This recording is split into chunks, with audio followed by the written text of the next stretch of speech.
Welcome to Eli Goldsmith's Relationship Flow. We are excited to go into part 2 for tools for relationship struggle. With joy, we are focusing on the joy aspect of relationships. It's the key to happiness. And the good thing is that we have the bonus of my soulmate, my wife, at TeenyPops613 on Instagram. You can check her out. Please God, she'll be posting soon. Stage Our Lives for Living. That's her focus, staging your life for living. And she is much more down to earth, much more practical than me. Masha Goldshmit, she is the next part of this episode. You will be able to follow through to her speaking. We did post it at the end of the previous episode, but being that we already had posted the episode, I don't know if people heard her on it, even though I did mention we might have an appearance from my soulmate. I wasn't guaranteeing it, but now, thank God, we did get the recording, and I think it's worth listening to for anyone who didn't hear the previous episode or her part in the previous episode, because it was posted a few days later. So go to that second part or continue to listen to me. My point on this relationship flow is, 1, how successful are we at being joyous in the toolkit that we're giving of being more focused on the positive side of the relationship, the soul connection, the true aspects of what attracts you to her or her to you, and the keys that we give you learning here weekly, hopefully, or bi-weekly for now, that we are able to join together. Right, today we are ending the first month of Chodesh Adar, and will be joining us for the second one. I did have the pleasure this Shabbaton, with Nissan Black and the Brown family, Black family, and my family to join a yeshiva called Ashreinu. It was very special, and what gave me some inner light was the fact that we got to daven. I actually got to perform my service as a shliach tzibur, as someone who would lead the service in the Birkas HaChodesh, of blessing the new month, and also the Musaf. So that gave me a aspect that I don't usually get in my life, where I had some leadership opportunities in prayer, and I did enjoy, I have to say, on a deep level, appreciate that opportunity that I could bless everybody, especially when we got to Chaim Tov Shalom, with everything going on in the Ukraine. And this class is dedicated, or this session is dedicated to peace in the Ukraine area, and all the people there should be protected. It's very much a challenge right now to find legitimate real connections with people, with everything going on in the world. Everybody's very busy, everyone's very hassled with all the different challenges, and I'm seeing slowly, if you focus in on the relationship, you don't give up, you don't allow the tensions or the pain or the feelings of blame to take over. Rather, you're proactive, you're seeking out the good of the relationship, seeking out the good of your partner. Then you can start to build forward no matter what. Because in the end, you have to remember that the people who are closest to you are the people that are most important, and the people you need to be most loyal to. Interestingly, I was able to help someone in the music world because I saw some negative press about something that they were about to get involved in, and I forwarded it to them, so they hopefully have been saved from that decision. This is the kind of thing you can do for friends, for team, and most importantly, your family, to be really there for them, to really be a consistent presence in their life. It was interesting because I have just joined in the last few weeks, thanks to one of my old students from a yeshiva called Netzach, a quote site on WhatsApp called Kosher Quotes Inspiration, and I give a lot of credit to the host there, Chaim Howard Yehuda. He should be blessed. So one of the quotes I saw, a lot of people just need someone to be kind to them today.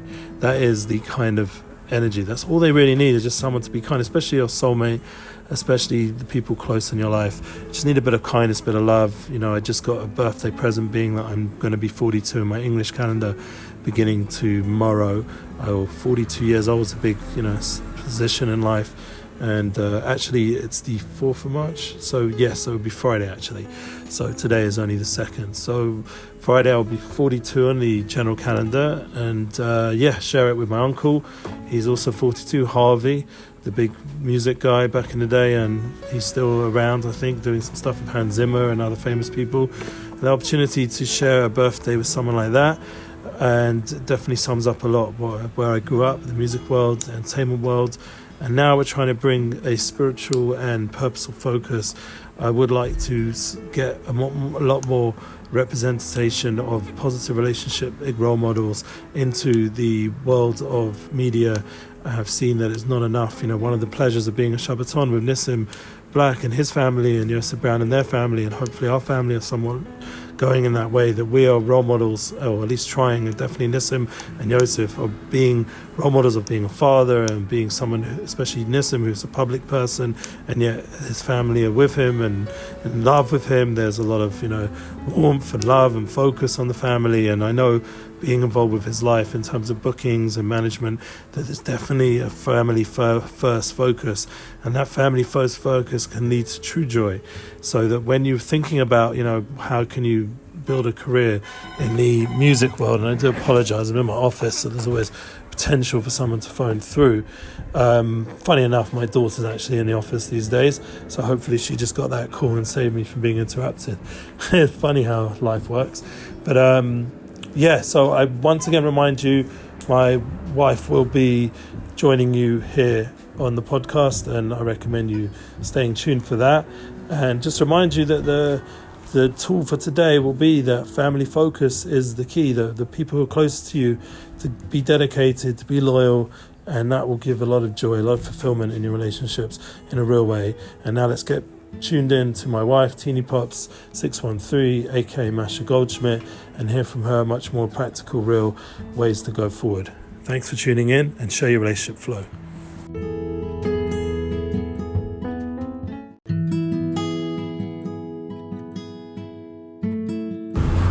Welcome to Ellie Golds's bonus episode of our relationship flow.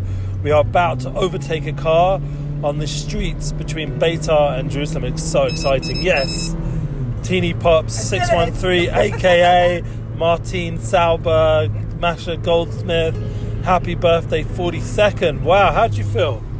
Wonderful. We are in our relationship struggle focus. Do you feel wonderful? Come on. We just went and saw our son, who's doing so well. Bought him a Belgian waffle, whatever in English. What would it be, a Belgian waffle? I don't even know anymore. Belgian waffle, I think so. Waffle Belgian. Waffle Belgian. And I think I must have eaten a good amount of it as well, while you ate your homemade whole wheat biscuits. So what are you saying about relationship struggle? It's something which is... I told you I need to concentrate on this part. Oh, why? Because it's very foggy and I want to concentrate. Oh, foggy schmoggy. We want to hear from you. Right, and I put my 100% into everything. So right now I'm driving and putting my 100% into being safe. Being safe? Yep. Better to be safe than sorry, Very is that foggy. right? It's very, really foggy right now. Did you put on your fog lights? I'm going to put them on now. Yes, there we go. This part's the foggy part. When we get through the unechoed, I'm going to speak for a minute. So this is going to be a bonus episode to the previous one recorded, which we focused on joy. And that's the key to having tools that give you the right tools that you can struggle successfully in your relationship flow. So that was what I spoke about. Obviously, I went off into La La Land, into Rosh Chodesh Adar and Misha Niknas Adamon B'Simcha and all the spiritual ideas and tools from our Holy Torah. But I wanted to hear more the practical side. What is my soulmate, who's much more down to earth and real? What do you say about joyous tools of relationship flow that you can flow it with through your struggles and not get completely overwhelmed? Because, for example, I just want to mention one thing. You are a highly, highly functional person, yeah? But it doesn't mean that you don't have your struggles. So could you help explain that? We are at a traffic light now. Go on. Don't know if I'm the best example, honestly. Doesn't mean you're the best. It means you're struggling to try to be more joyous and have a better relationship. I think we're getting to... As I said, a long time ago, that you do have to have a relationship with yourself first and know yourself and know what is good for you, what's not good for you, know what your boundaries are, and know you are work through your feelings. I'm very into talking about how you feel and feeling it. And just and also just embracing the things that are part of your personality that are maybe a bit hard, if I'm maybe more sensitive, or I don't know, let's say, I'll give an example in a second, but just embracing oneself. I get nervous before I need to go to do a job or go do something. I get nervous, and it bothered me for a long time. I get nervous. It's hard to like sleep, and I want to be ready, prepared, and I just get like butterflies in my tummy and all the stuff. Even like my mouth gets this like feels nervous. I don't even know how to explain it. It's like the sensation in my lockjaw. No, it's not even not a lockjaw that I probably have when I'm sleeping. This like my mouth like tingles, my lips tingle, my tongue inside my. It's this weird sensation. Anyway, the point is. Wait. I'm talking. The point is that it's not about that. The point is that it's learning to embrace that. No, that is me. I do get nervous and I'm before something. And that's okay. And if you say it's okay and you're embracing it, then it's much easier to deal with it, you know. And just embracing things like that. Acceptance. Embrace who you are. How does that help you be more joyous? Learning because once you embrace who you are, and you accept who you are, and what is good for you, what's not good for you, what you need, then you can live then your life will be more joyous. Let's say, even if you're not jumping up and down and you're not necessarily smiling, but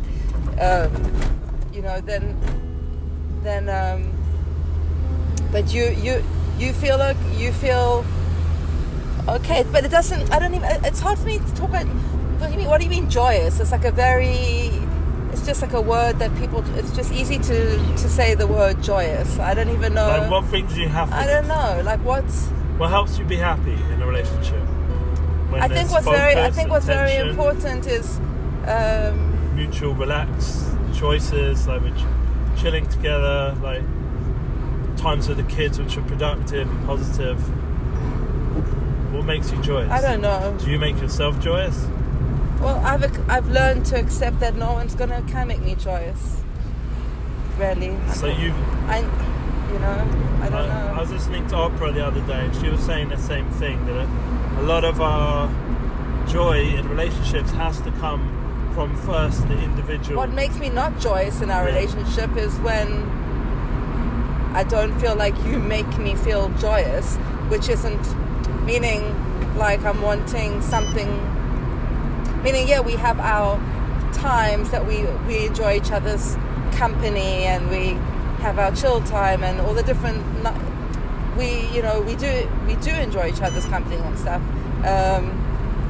The problem is when I'm not feeling centered within myself, and I'm not doing what I'm meant to be doing in my life, and I'm not flowing, and I'm not accepting myself or doing what I need, then I can get upset. Oh my gosh, I just realized I'm still on my sunglasses. Oh. Sorry. Oh my gosh. Wait. It's okay. I'm sure nothing will happen. Yeah, sorry. That was a bit... Sorry about that. Relationship struggle with the sunglasses. Well, I'll get frustrated that you're not understanding me, or I'm coming from, or... it's like... and I want you to take it away, whatever it is that I'm feeling. Or make it better or whatever, and you can't. Look, everyone's got their stuff to work on. Everyone can learn to be more understanding and supportive and all that, but it's also accepting that, like, accepting that you have to be centered with yourself and embrace yourself, whatever that is, and sometimes it might be that your spouse or partner, whatever, isn't gonna even necessarily understand it because their personality is different, and it's not the way they flow or the way they center themselves or what they need. You know what I'm saying? And that's okay, and accepting that that's okay, and not feeling that then you have a problem in your relationship. I think that causes a lot of issues in relationships when there is that difference in that. I mean, we are so different in our flowing and stuff like that, you know. What's the other thing that I wanted to say? Just simply to sum up, and just what you just said now before we finish off, you were saying that by me accepting the state we're in and joining at that point rather than trying to get us to a state that we're not. No, that's not what I said, sorry. Go on then, No, you that's not what I explain said. it. I'm talking about each person within themselves accepts where they are at, embraces themselves. For one, the person themselves has to embrace themselves and all the stuff I said already. That's really important. I do think, though. But what about towards each other? That's what I'm trying to say. So then separately. We have to accept each other's No, the thing state, is, right?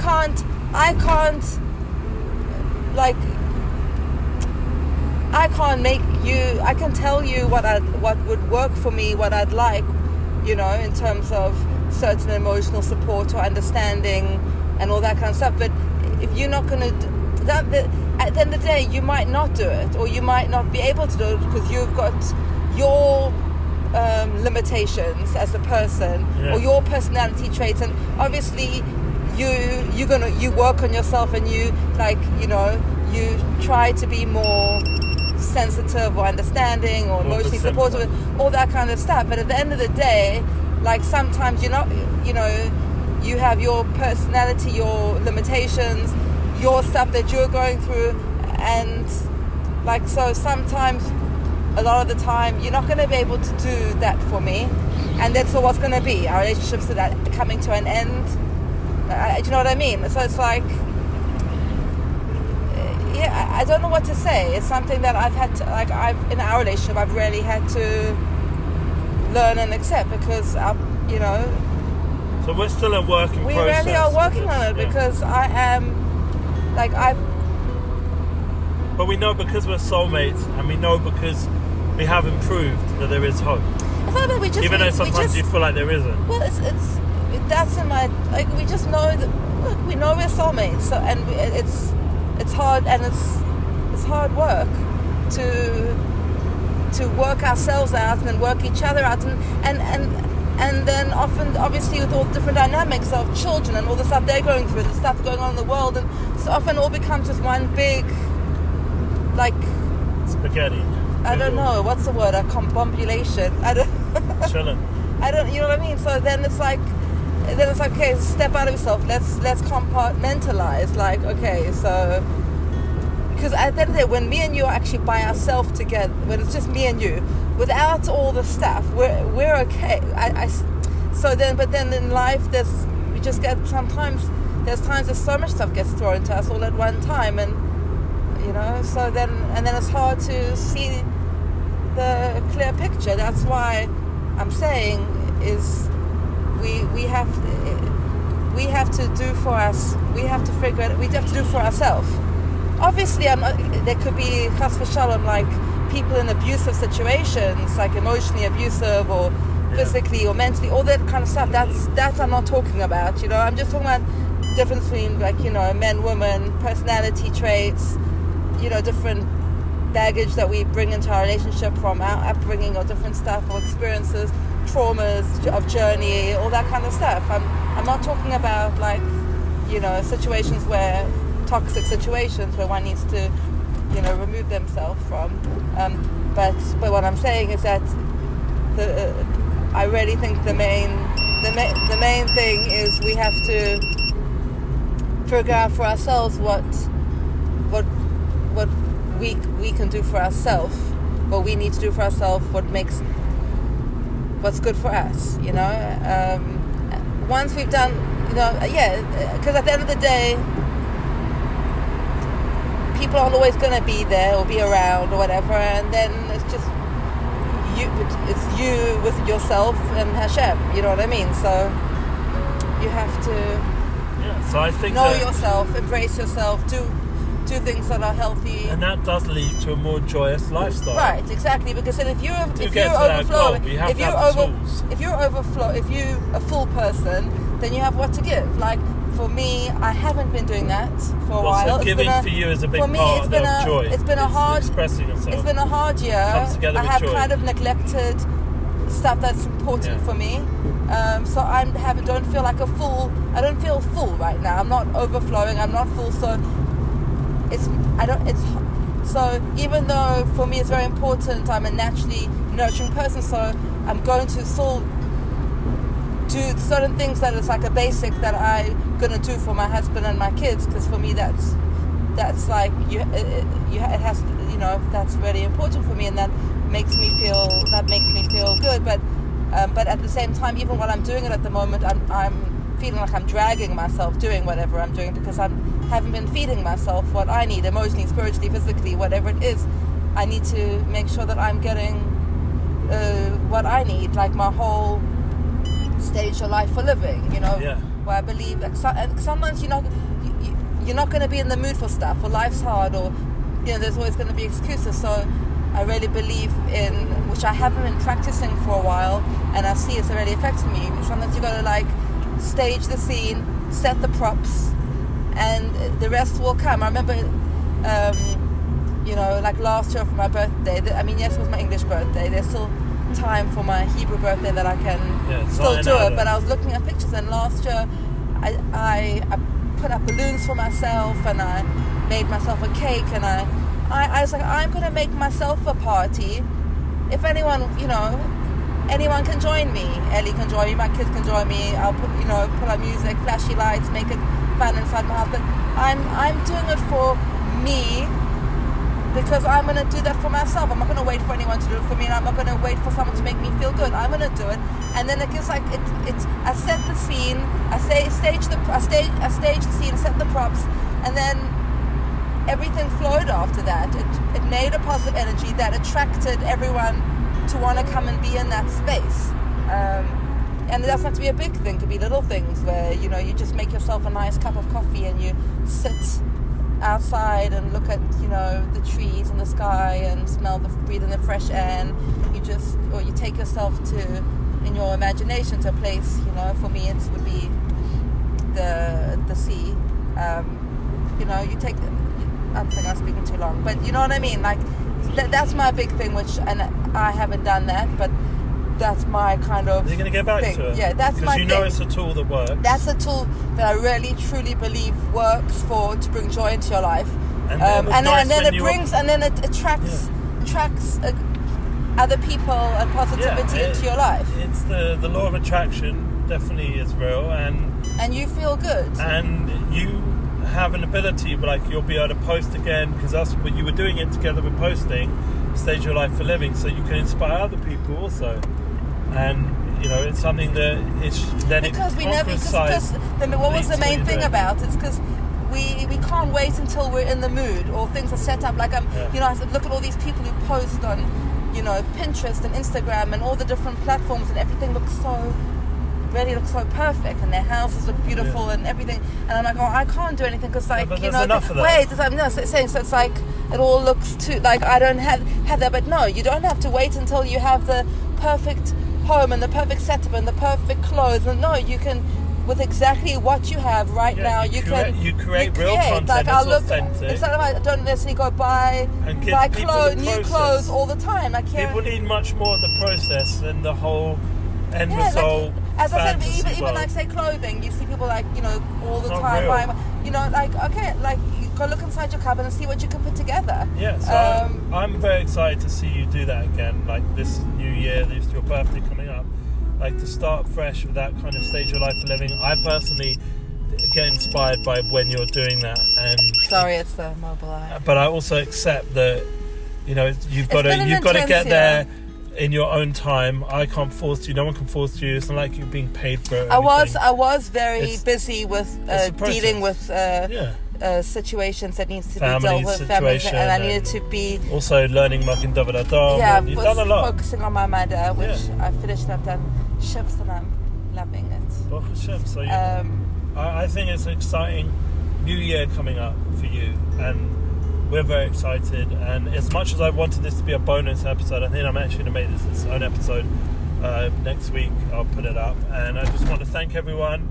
we are going away at Shabbaton, and it would be nice to just be in Beit Shemesh. And well, we're on our way back from visiting our son yeah. he has an in-Shabbos this week. But we've got a car coming to pick us up, which is and good. he was deciding whether he should So you'd have to drive stay for the again. in-Shabbos or come with us, and he decided to stay. So we decided we don't go every Friday to visit him when it's an in-Shabbos because Fridays are busy. But seeing that I don't have Joyous. to cook this fun. week, and I wanted to. He needed a few. He ran out of some items, do his and I thought washing take him and bring his some Shabbos goodies. stuff. Take him some goodies and make him You're feel a good mummy. Make him feel loved. And that's a big part. Kind of like tools. nurture while nurtures me. While when I nurture, others. kind of nurtures my inner child. And also, you and I got to spend time together. It was Yeah, quality. that was I could have nice. said Thank I'm you just for gonna coming. stay in bed or just That was do really some nice. online stuff. Instead, I came with. Baruch Hashem. Yeah. Baruch Hashem. Baruch Hashem. Should be a Yay. beautiful Shabbos. Enjoyed the episode. We're going to probably share it for next week as its own episode, but we might put it as an extension as well. But in the meanwhile of the current episode. So whoever's listening, thanks for sticking it out. And we're going to look forward to new posts from Teeny Pops 613 on Instagram. We're not pressuring her, but we hope. We're optimistic. And we're looking forward to see more of my wonderful soulmate shine, her relationship joy, as we struggle forward together. Amen. Bye.